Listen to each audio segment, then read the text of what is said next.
Hello, everyone. Thank you for having me. I'm a practicing lawyer. I'm an advocate of the Supreme Court of Bangladesh and the managing partner of Akhtar Imam and Associates. We have been advising both social media as well as OTT platforms for the last 4 to 5 years. So that's what brings me here today. Thank you very much, Mr. Hamid. I'm not at all tech savvy, so pardon me if I make a huge blunder when it comes to speaking of the technological aspect of today's discussion. So I'll try to avoid that and jump straight into the legal aspect of this draft regulation. First and foremost, there's no doubt, as we all agree, that regulation of some sort, be it soft or hard, self or otherwise, was called for with the evolution of digital media, with the evolution of new content platforms. The public at general stands to be exposed to harmful content. So obviously some sort of regulation is called for. But the question arises as to whether this is the sort of regulation that is ideal to tackle the problems that it at least states that it is trying to tackle in the preamble of the draft regulations. So with that as a brief introduction, my first comment on this set of regulation would be, at this moment, we have two regulations, actually, draft regulations issued by two different regulators. One is the Information Ministry, the other is BTRC, which is a very confusing situation for everyone. So we are all left wondering as to which one is going to eventually become the final set of regulations. So this needs to be clarified.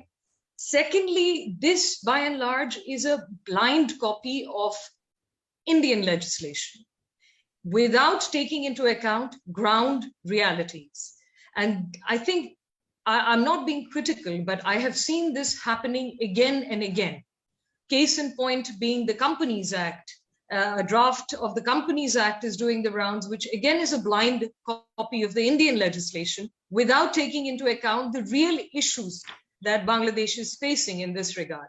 So this is my first comment. Second comment would be, from a rights-based perspective, can we confidently say that this regulation, it does not infringe on any of the fundamental rights? Of course not.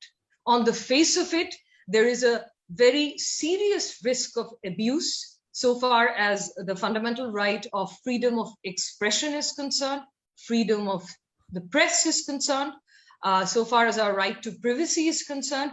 All of these, there's a very real risk that these may be infringed. It can muzzle freedom of content makers, creativity of content makers, not only, as I said, freedom, journalistic freedom.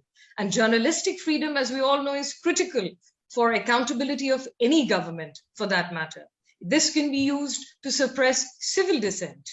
So all of this really has to be factored in. I mean, some of the responsibilities imposed on intermediaries, as in these platforms, is that they have to inform their users not to upload or publish certain contents. And a long list of contents are given, and some of those, or if not all, are so broadly framed that this can be easily abused by any government in power, as simple as that.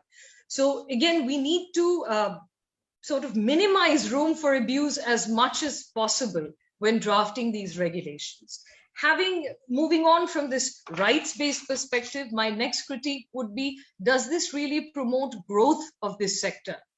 As I believe one of the esteemed speakers pointed out, that Bangladesh being an emerging economy and we are putting so much stress on digital economy, this may very well put a brake on digital economy over regulation.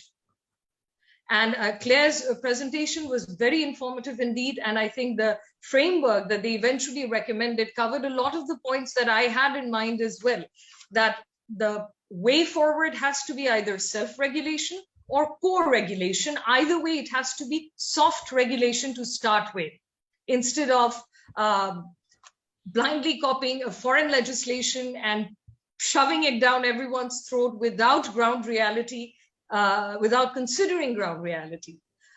Moving on, of course, again, I have already apologized that I'm not tech savvy at all. For any regulation of digital platforms, the social media platforms or OTT platforms, the technological, functional, operational realities of each of these platforms have to be kept in mind. I believe Ambika pointed this out as well, that these are all different. So that has to be kept in mind when creating regulations for each of these platforms. And of course, respect for fundamental rights I've already covered. And safety of consumers, of course, this is one of the stated objectives behind this regulation. Safety and security of consumers, in particular vulnerable groups. Of course, we are all concerned about that. And those measures have to be put in place, but a balance has to be struck so it does not choke the growth of the sector. And another point, again, this I have seen in case of a number of laws that were in the process of being drafted, is that, yes, draft is published in the website for public consultation, but doesn't matter what the public consultation sort of yields, none of those are really taken into account when the law finally is passed in Parliament. So it has to be a meaningful public and stakeholder consultation for a prolonged period, as in this entire lawmaking process has to be much more democratic. Otherwise, I mean, rule of law really does not have any meaning if the law was enacted through a process that is not democratic, that does not reflect ground reality or the concerns of the electorate. As simple as that.